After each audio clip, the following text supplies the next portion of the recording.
আপনারা দেখছেন reporter press. নতুন বছরের শুরুতেই এক দুঃখজনক ঘটনা ঘটে গেল এই ভগীরথপুর নদীতে। আপনারা অবগত আছেন, যেমনটা আপনাদেরকে তথ্য সেবে ধরছিলাম, এই ভগীরথপুর নদী থেকে এখানে আজ সকাল 6টা নাগাদ একটি লাশ ঘিরে চাঞ্চল্যকর সৃষ্টি হয় এই নদীতে। যে ফরাসটা দেখতে পাচ্ছেন, এই ফরাসির তলে একটি লাশ ঘিরে চাঞ্চল্যকর সৃষ্টি হয় এবং চাঞ্চল্যকর সৃষ্টি হওয়ার পরেই প্রশাসনকে খবর দেওয়া হয়। ডমকুল থানার প্রশাসন খবর দেওয়া হয় এবং তারা আসেন। পাশাপাশি হরিয়ারপাড়া থানার প্রশাসনকে খবর দেওয়া হয়। খবর দেওয়ার পরেই তারা উদ্ধারের কাজ ইতিমধ্যে হয়ে গেছে। হরিয়ারপাড়ার প্রশাসন সেই লাশ উদ্ধার করে নিয়ে গেছে এই ভগীরথপুর নদী থেকে। হ্যাঁ, নিয়ে গেল তো দেখলাম পুলিশে। কোন থানার প্রশাসন নিয়ে গেল? হরিয়ারপাড়া থানা ওই পার। ওই পা কেন? মানে এই পারটা ভগীরথপুর ডোমকল থানার আন্ডারে পড়ছে, ওই দিকটা কালুদিয়ার হরিয়ারপাড়া থানার আন্ডারে পড়ছে। তার জন্য হরিয়ারপাড়া থানার প্রশাসন। হ্যাঁ, লাশটা ছিল মধ্যবর্তী বলতে গেলে, যেটা পার আছে কালুদিয়ার ওই পারটার পাড়ের থেকে 2-3 মিটার 3-4 মিটার দূরে ছিল লাশটা, সেই জন্য ওদিকেই পড়ছে হিসেবে ওরাই নিয়ে গেল। হরিয়ারপাড়া প্রশাসন। হ্যাঁ, লাশটা কে দেখেছিল প্রথম? সেটা তো বলতে পারবো না। দেখেছিল গ্রামবাসীর মধ্যে দেখেছিল, কি মাঝিরা এরকম স্থানীয়রা দেখেছিল। স্থানীয়রা দেখেছিল। আমরা শুনতে পেয়েছি প্রায় বেলা 8:30-9টার দিকে শুনতে পেয়েছি। তারপরে তো এসে দেখছি সব অনেক জনসমাগম হয়ে গেছে এখানে। হরিয়ারপাড়া থানা উদ্ধার করে নিয়ে গেছে। আপনার বাড়ি এখানে? হ্যাঁ, আমার বাড়ি ভগীরথপুর সর্দারপাড়ায়। সকাল থেকে ছিলেন? সকাল থেকে ছিলাম না, ওই ঘুম থেকে উঠলাম 8টার সময়, 8:30টার সময় খোঁজ পেলাম, তারপরে আসলাম, এসে দেখছি মানুষজনের ভিড়।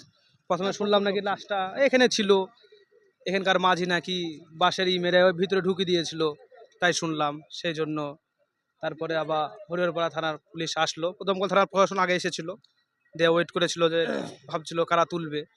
তারপরে হরিয়ারপাড়া থানার পুলিশ একটু লেটে এসছে, এসে তুলে নিয়ে গেছে। তো নিয়ে গেল, এখন করবে, ডিসকাস করবে, টাকার লাশ। এলাকায় কতটা আতঙ্কিত ছিল? আতঙ্কিত বলতে একটু চাঞ্চল্য ছড়িয়েছিল, কারণ ওরকম একটা জিনিস সন্দেহভাজন। প্রথমে তো লাশ ভাবেনি মানুষ, প্রথমে একটা ভেবেছে বস্তা টাইপের কিছু ভেসে এসছে, অন্য কিছু হতে পারে, হয়তো কেউ কোনো প্রাণী মারা গেছে, সেটাকেও করতে পারে, অনেকজন করে এরকম। তো সেটা প্রথমে সন্দেহ হিসেবেই ছিল, প্রথমে মানুষের লাশ সেটা কেউ বুঝতে পারেনি।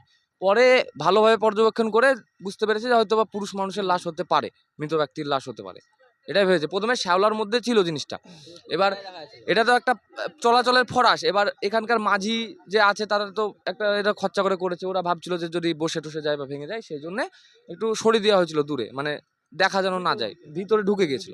এখন মনে হয় উদ্ধার করলো ওখান থেকে। সে যে লাশ উদ্ধার করে সেই লাশের পরিচয় জানা গেছে? পরিচয় এখনো অবধি জানা যায়নি, কিন্তু আমরা বলতে পারবো না পরিচয়, কিন্তু আমরা স্থানীয় লোক। এখন দেখা যাবে, নিয়ে গেছে পুলিশে, এখন কি বলছে না বলছে সেটা ওরা দায়িত্ব, এটা তো আমাদের দায়িত্ব না। প্রশাসনের দায়িত্ব। এটা প্রশাসনের দায়িত্ব। আমরা কথা বললাম এখানে স্থানীয় যুবকরা, যারা এইখানে প্রত্যক্ষদর্শী ছিলেন যে লাশ উদ্ধার কাজে। তারা জানাচ্ছেন যে সেই লাশ ঘিরে একটা চাঞ্চল্য এবং আতঙ্ক ছড়ায় পুরো এলাকা জুড়ে। পাশাপাশি ডোমকুল থানার প্রশাসনকে খবর দেওয়া হয় এবং যেহেতু লাশটা মুয়ারপাড়া থানার আন্ডারে পড়ছে, থানার প্রশাসনের তত্ত্বাবধানে তারা এসে সেই লাশ উদ্ধার করে এবং তারা জানাচ্ছে যে সেই লাশের পরিচয় এখনো পর্যন্ত জানা যায়নি। সেই লাশকে পোস্টমর্টমের জন্য নিয়ে যাওয়া হয়েছে এবং সেই পরিচয় জানার চেষ্টা চলছে। ধন্যবাদ।